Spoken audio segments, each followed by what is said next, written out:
भगवान जी का संदेश चैनल में फिर से आपका बहुत बहुत स्वागत है। अगर आपको वीडियो पसंद आए तो कृपया सब्सक्राइब और लाइक करें। संदेश को पूरा सुनना और बीच में मत छोड़कर जाना।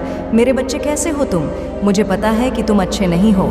अब चिंता करने की कोई ज़रूरत नहीं है। मैं आज फिर आ गया हूँ आपके लिए एक नया महत्वपूर्ण संदेश लेकर। मेरे बच्चे, मैं स्वयं तुम्हारे साथ खड़ी हूँ। मेरे बच्चे, मेरे होते हुए तुम्हें किस बात की चिंता सताती है? मेरे बच्चे, जब तक तुम्हारे जीवन को खुशहाल जीवन नहीं बनाती तब तक तुम्हारी माता चैन से नहीं बैठेगी। मेरे बच्चे, मैं तुम्हें विश्वास दिलाता हूँ कि तुम्हारे जीवन काल की सारी समस्या, सारी परेशानी को जड़ से खत्म करने आई हूँ। मेरे बच्चे, तुम्हें मुझ पर विश्वास रखना होगा। मेरे बच्चे, तुम्हें विश्वास हो तो सिर्फ एक लाइक करके चैनल को सब्सक्राइब कर दीजिए। मेरे बच्चे, इस जन्म की तरह पिछले जन्म में भी तुम्हारे लिए तुम्हारे रिश्ते सबसे महत्वपूर्ण थे। पिछले जन्म में भी तुम लोगों के प्रेम के लिए बहुत तरसे हो। किसी व्यक्ति ने तुम्हारे साथ बहुत बड़ा धोखा किया, जिसके बाद ही तुमने सब कुछ छोड़कर अपनी स्पिरिचुअल जर्नी की शुरुआत की थी। उस धोखे ने तुम्हें दुनिया से बहुत दूर कर दिया था और तब तुम्हारी स्पिरिचुअल एवलिन हुई थी। तुम मुझसे जुड़े थे, तुमने मंत्र साधना की मेडिटेशन किया और बहुत सारी सिद्धियां प्राप्त की थीं। तुमने अपने पिछले जीवन में मेरे रहस्य को जाना था और उसके बाद तुमने कभी पीछे मुड़कर नहीं देखा। अपना घर परिवार सब कुछ छोड़कर बस मुझे पाना ही अपने जीवन का उद्देश्य बना लिया था। और मेरे प्रेम को पाने के बाद तुमने दुनिया से प्रेम की उम्मीद छोड़ दी थी। इतने करीब थे तुम मेरे उसी ज्ञान, उसी प्रेम के साथ साथ तुम्हारा यह जन्म हुआ है। पर तुम्हें इस जन्म में भी सबसे ज़्यादा चोट तुम्हारे अपनों ने ही दी है। जो तुम्हारे जितना करीब था उसने उतना ही गहरा घाव दिया है तुम्हें। और जब तक तुम अपनी शक्तियों को पहचान कर उन्हें जागृत नहीं करते तब तक तुम्हारे साथ यह सब होता रहेगा। मेरे बच्चे, तुमने अपनी स्पिरिचुअल अवेकिंग से लोगों को इनलाइट किया था, लेकिन अभी देखो खुद को दूसरों पर डिपेंड हो, उनके हिसाब से जी रहे हो, उनसे मान सम्मान की भीख मांग रहे हो और अपना समय व्यर्थ कर रहे हो। ऐसे लोगों के पीछे यह मोह छोड़ दो मेरे बच्चे, और तुम्हारी साधना जो पिछले जन्म में अधूरी रह गई थी उस पर काम करो। तुम्हें हमेशा मेरी ऊर्जा में महसूस होती है। बचपन से दूसरों का सोचते हो तुम, भजन के मंत्रों में तुम्हें सुकून मिलता है। यह सब साइंस है। मेरे प्रिय की अपनी आध्यात्मिक शक्तियों को जागृत करो। तुमने पिछले जन्म में ही बहुत साधना की है, इसलिए तुम पहले से ही मुझसे जुड़े हुए हो। तुम्हें बस उन शक्तियों को जागृत करना है, उन शक्तियों को फिर से जगाना है, अपने अंदर खुद को पहचानना है। तुम्हें तुम्हारी खुशियों का दरवाज़ा अध्यात्म से ही खुलेगा मेरे बच्चे, और यही तुम्हारे जीवन का सत्य है। अपनी पिछले जन्म की साधना को व्यर्थ मत जाने दो। तुम यूनिवर्स की शक्तियों से जुड़े थे और दूसरों को अध्यात्म का रास्ता दिखाते थे। तुम तब भी अलग थे और इस जीवन में भी तुम सबसे अलग हो। यही कारण है कि तुम्हारे विचार सबसे नहीं मिलते। जल्दी तुम्हारी किसी से दोस्ती नहीं होती है। तुम पहली बार मिलकर ही उनकी ऊर्जा भांप लेते हो। तुम्हारे रिश्ते टूट जाते हैं और अपने रिश्तों की वजह से बहुत दुख देखा है तुमने, क्योंकि ब्रह्मांड तुम्हें बार बार सही मार्ग पर लाने की कोशिश करता है। मेरे बच्चे, जब तुम गलत लोगों के साथ रहते हो और वह लोग कहीं ना कहीं तुम्हारी शक्ति को हानि पहुंचाने की कोशिश करते हैं, अपने चक्र पर काम करो, उन्हें एक्टिवेट करने की कोशिश करो। तुम्हें प्रकृति से, नेचर से, जानवरों से बहुत लगाव होता है, क्योंकि पिछले जन्म में तुम प्रकृति का इस्तेमाल करके लोगों को हील करते थे, उन्हें ठीक करते थे। पर इस जीवन में लोगों ने तुम्हें ही बीमार कर दिया है, जो ब्रह्मांड को मंजूर नहीं है। मेरे बच्चे, तुम्हारी माता को यह मंजूर नहीं है मेरे बच्चे कि लोग तुम्हें कम समझे और तुम्हें रुलाए। मेरे बच्चे, मुझसे जुड़ने की कोशिश करो और अपनी स्पिरिचुअल जर्नी की शुरुआत करो। इस भौतिक संसार के पीछे मत भागो, अपनी आत्मा के सुख के लिए काम करो। ये धन दौलत लोग सब यहीं रह जाएंगे। मेरे बच्चे, तो इनके लिए क्यों रो रहे हो? जो होना था हो गया, उसे भूल जाओ, और जो आने वाला है, जो जीवन बचा है, उसके लिए काम करो। उसे संवार, अपनी आत्मा के लिए काम करो मेरे बच्चे, ना कि अपने शरीर के लिए। अब ये मत सोचना कि माता रानी जी तो है, मैं सब कुछ छोड़ दूं। सांसारिक जीवन में रहकर भी तुम ईश्वर को पा सकते हो, और आत्मा के लिए काम करना मतलब वह काम करो जिसमें तुम्हें सुकून मिले, तुम्हारी कला हो, तुम्हारी दिलचस्पी हो, जिससे तुम अपने जीवन का उद्देश्य पूरा कर सको और उस शांति के जरिए ईश्वर को पा सको, अपनी माता के और करीब आ सको। इस जन्म में तुम्हारा वह टूटा हुआ दिल जोड़े। तुम्हारी माता, तुम्हारी ऊर्जा बहुत हाई है। बस अपनी शक्तियों पर यकीन रखो और उन्हें जागृत करने के लिए काम करो। समाज की भलाई के लिए काम करो। ऐसा कोई काम जिसमें तुम्हें खुशी मिलती हो, जिसमें तुम्हें सुकून मिलता हो, ना कि कुछ ऐसा जो दुनिया तुमसे करवाना चाहती है। किसी के लिए भी रोना छोड़ दो, क्योंकि वह लोग तुम्हारे लिए कभी नहीं रोएंगे। इसलिए अपने ऊपर काम करो और अपने आप को पहचानो। अपने जीवन के उद्देश्य को पहचानो, बस उसके लिए काम करो। बाकी सबके सपने तुम्हारी माता पूरा कर देंगी। तुम अपनी खुशी को ढूंढो, बाकी सबकी खुशियों को मेरे हाथ में छोड़ दो। मेरे बच्चे, जो लोग तुमसे जुड़े हैं, उनकी खुशी का हमेशा ख्याल रखूंगी मैं। बस अपने अधूरे सपने को पूरा करो मेरे बच्चे।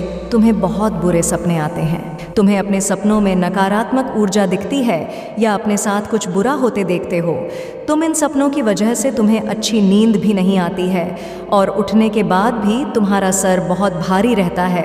तुम्हारी एनर्जी बहुत डाउन रहती है और यह डर रहता है तुम्हारे मन में कि तुम्हारे साथ कुछ बुरा होने वाला है। तुम्हारे सपने कहीं सच ना हो जाए। तुम्हारे सपने तुम्हारी समझ से बाहर होते हैं। मेरे बच्चे, तुम जैसा देखते हो बिल्कुल वैसा तो कुछ नहीं होता, लेकिन जब भी तुम्हें बुरे सपने आते हैं, ऐसे सपने देखते हो तुम, तब तुम्हारे साथ कुछ ना कुछ बुरा ज़रूर होता है। या तो किसी से लड़ाई हो जाती है, नहीं तो लोग तुम पर प्रहार करने की कोशिश करते हैं। यह सब मेरी दिव्य शक्तियों का कमाल है। मेरे बच्चे, तुम्हारे शत्रु की भेजी हुई नकारात्मक ऊर्जा कभी भी तुम्हारा कुछ नहीं बिगाड़ पाती है। तुम्हारे भीतर की दिव्य शक्तियाँ तुम्हारे शत्रु को हर बार हरा देती हैं। तभी मैं तुमसे बोलती हूँ मेरे बच्चे कि ज़्यादा से ज़्यादा ध्यान लगाओ, मंत्र साधना करो, क्योंकि जितना तुम मेडिटेशन करोगे, ध्यान लगाओगे, तुम्हारे भीतर की दिव्य शक्तियाँ उतनी ही मजबूत होंगी और किसी भी मुसीबत में तुम उनको आवाज़ दे अपने पास बुला पाओगे। और यह तभी संभव है जब तुम इन शक्तियों से जुड़ना सीख जाओगे, और उनसे जुड़ने का सबसे आसान तरीका मेडिटेशन करना ही है। शुरुआत में तुम्हें ध्यान लगाने में थोड़ी मुश्किल होगी, पर धीरे धीरे तुम्हें पता भी नहीं चलेगा कब घंटे बीत जाएंगे।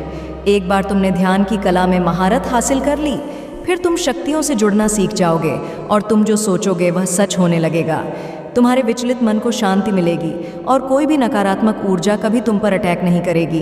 तुम अपने पूर्वजों से जुड़ना भी सीख सकते हो मेरे बच्चे, लेकिन उसके लिए सही मार्गदर्शन की ज़रूरत पड़ेगी। तो किसी की भी बातों को सुनकर उस पर यकीन मत कर लेना। सही वक्त पर सही और सच्चा गुरु भेजूंगी मैं तुम्हारे जीवन में। इसलिए जल्दबाजी में किसी गलत व्यक्ति का हाथ मत थाम लेना, क्योंकि हो सकता है वह तुम्हारे शत्रु की कोई चाल हो। इसलिए जहां तुमने इतना धैर्य रखा, थोड़ा और इंतज़ार कर लो। और अभी तुम्हें अपने ऊपर काम करने की ज़रूरत है। खुद को दिव्य शक्तियों से जोड़ना सीखो। वक्त आने पर तुम्हें बड़ी सिद्धियां प्राप्त होंगी। अगर तुम अपने जीवन में पॉजिटिविटी चाहते हो तो पॉजिटिव लोगों के साथ रहना सीखो, क्योंकि तुम्हारी इसी पॉजिटिविटी को तुम्हारी दिव्य शक्तियों को ही छीनना चाहते हैं। मेरा रिश्ता बहुत अच्छा है, मुझे अच्छे काम मिल रहे हैं, करियर में ग्रोथ है, मैं जो भी शुरू करता हूँ उसमें मुझे सफलता ज़रूर मिलती है। लेकिन अचानक ही तुम्हारे शत्रु ऐसी चाल चलते हैं कि एक पल में अपने जीवन के हर क्षेत्र में हार मिलने लगती है। तुम्हारा स्वास्थ्य खराब होने लगता है, रिश्ते टूट जाते हैं, अपने छोड़कर चले जाते हैं, हर तरफ सिर्फ क्लेश, नफरत, लोग ऐसे देखने लगते हैं तुम्हें जैसे ना जाने क्या पाप कर दिया हो तुमने एक ही दिन में। और यह सब कुछ कभी ना होता मेरे बच्चे, क्योंकि इन बातों का आभास तुम्हें पहले से ही होने लगता है। तुम्हारे ख्याल में अपने आप ही यह बातें आने लगती हैं। सपने देखने लगते हो तुम कि ऐसा कुछ होने वाला है, लेकिन तुम उन बातों को नज़रअंदाज कर देते हो। तुम्हें भी पता है कि तुम्हारे पूर्वज तुम्हें इशारा देते हैं। दिव्य शक्तियाँ तुम्हें किसी न किसी रूप में पहले ही सावधान करती हैं, लेकिन फिर भी तुम उन बातों को सही से समझ नहीं पाते हो, क्योंकि तुमने उनसे जुड़ना नहीं सीखा है। तुमने अपने मन को शांत करना नहीं सीखा है, और इस अशांत मन के साथ तो तुम इंसानों की बातें नहीं समझ पाओगे। दिव्य शक्तियों की बातें समझना तो बहुत दूर की बात है, और यही चाहते हैं तुम्हारा बुरा सोचने वाले कि तुम कभी उन शक्तियों से न जुड़ पाओ। तभी वह कुछ ना कुछ करते रहते हैं जिससे तुम्हारे जीवन में क्लेश होता रहे और तुम्हारा मन कभी शांत ना हो। तुम्हारे अंदर तो बहुत पॉजिटिव एनर्जी है, और इसी पॉजिटिव नेगेटिव के कॉम्बिनेशन की वजह से तुम्हारे जीवन में तूफान आता है। मेरे बच्चे, जब जब तुम्हें समझ नहीं आता कि तुम करो तो करो, क्या आखिरकार तुम्हारे जीवन में यह सब कुछ क्यों हो रहा है? जो लोग तुम्हारा बुरा चाहते हैं, जिन्होंने कभी भी तुम्हें अपशब्द बोला है, तुम्हारे बारे में चुगली की है, दूसरों से उनके झूठे आंसू, झूठे दिखावे, झूठे दुखड़े सुनने की कोई ज़रूरत नहीं है तुम्हें मेरे बच्चे, क्योंकि तुम जैसे जैसे अपनी साधना में आगे बढ़ रहे हो, मंत्र जाप कर रहे हो, शक्तियों के बारे में जान रहे हो, उनसे जुड़ने की कोशिश कर रहे हो, तुम्हारा शत्रु उतना ही डर रहा है।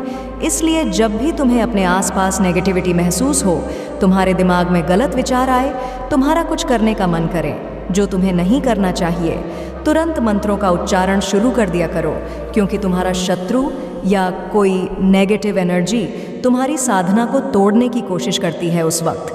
और मेरे मंत्रों में बहुत हाई वाइब्रेशन होती है मेरे बच्चे। जिस दिन तुम मंत्रों की शक्ति को समझ जाओगे, उस दिन तुम एक पल में इन नकारात्मक ऊर्जा को पहचान जाओगे। और जब उन मंत्रों की वाइब्रेशन तुम्हारे अंदर ही बस जाएगी, तो उस दिन तो तुम पूरी दुनिया पर विजय हासिल कर लोगे।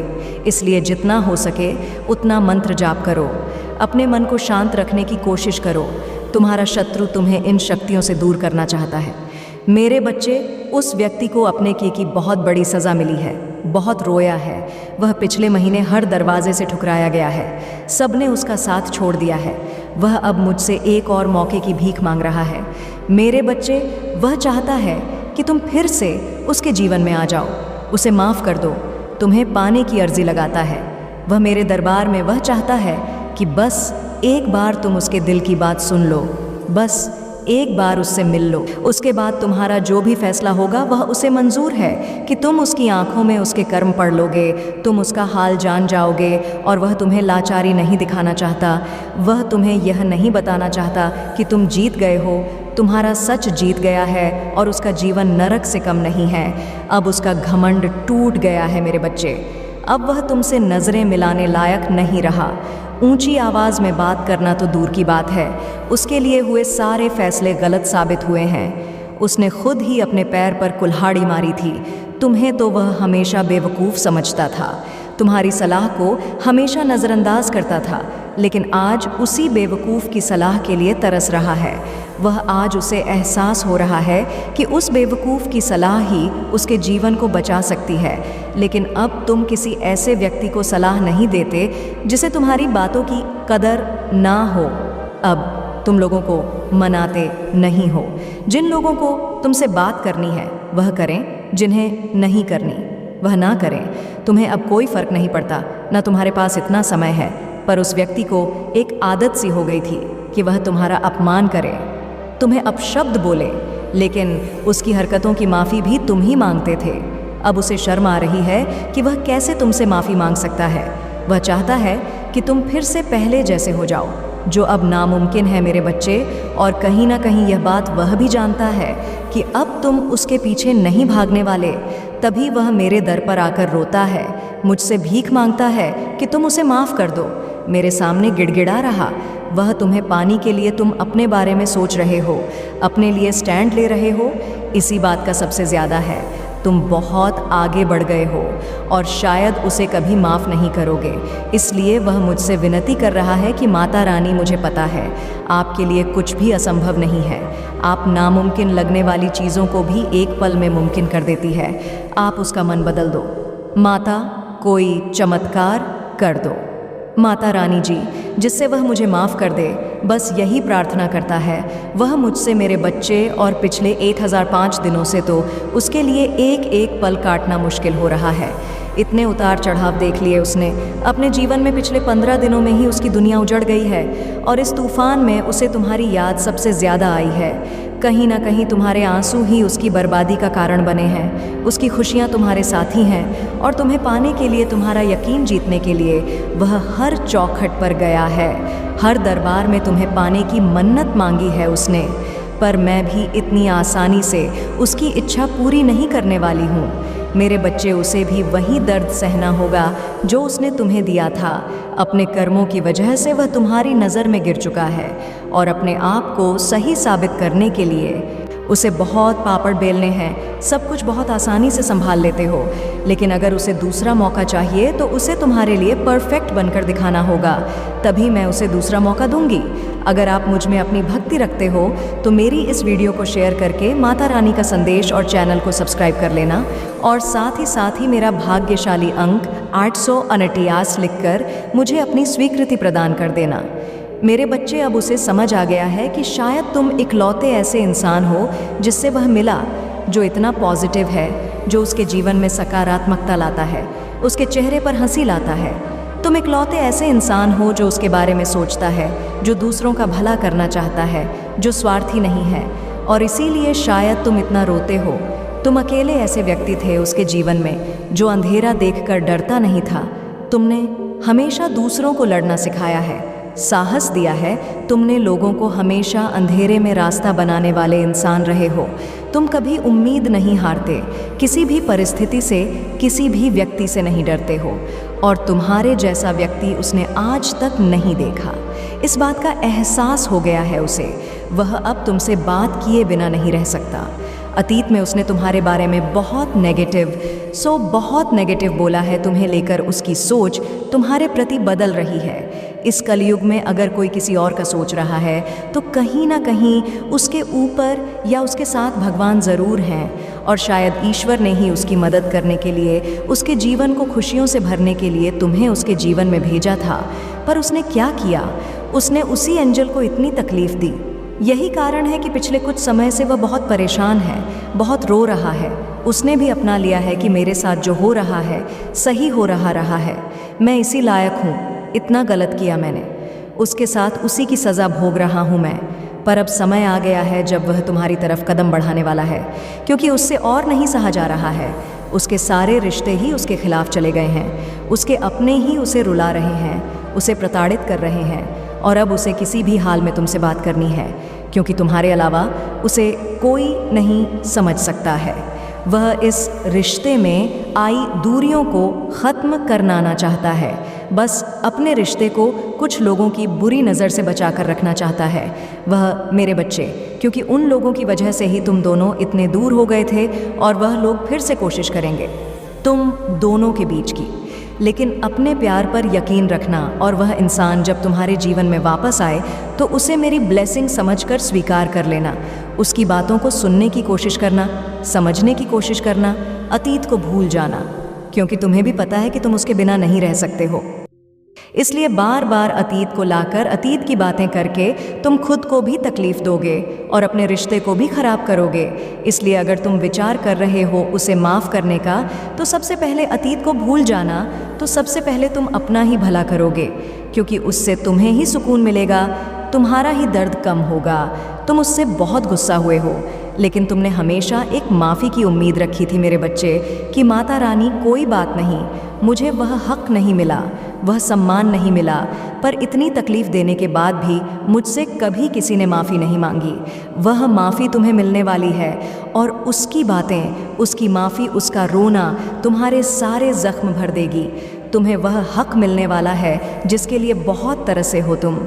इसलिए सारी बातों को ध्यान में रखकर कोई निर्णय लेना।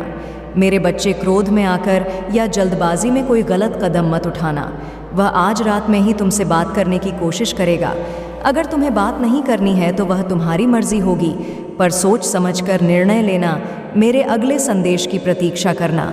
मैं सदैव था तुम्हारे साथ हूँ। मेरे बच्चे, तुम्हारी माता का आशीर्वाद सदैव तुम्हारे साथ रहेगा। तुम्हारा कल्याण हो, सदा सुखी रहो। मेरे बच्चे, और अपने माता को सच्चे दिल से मानते हो तो इस वीडियो को लाइक और चैनल को सब्सक्राइब ज़रूर कर दो, और कमेंट में जय माता रानी ज़रूर लिख दो, ताकि आने वाला आपका माता का संदेश आपको प्राप्त हो सके।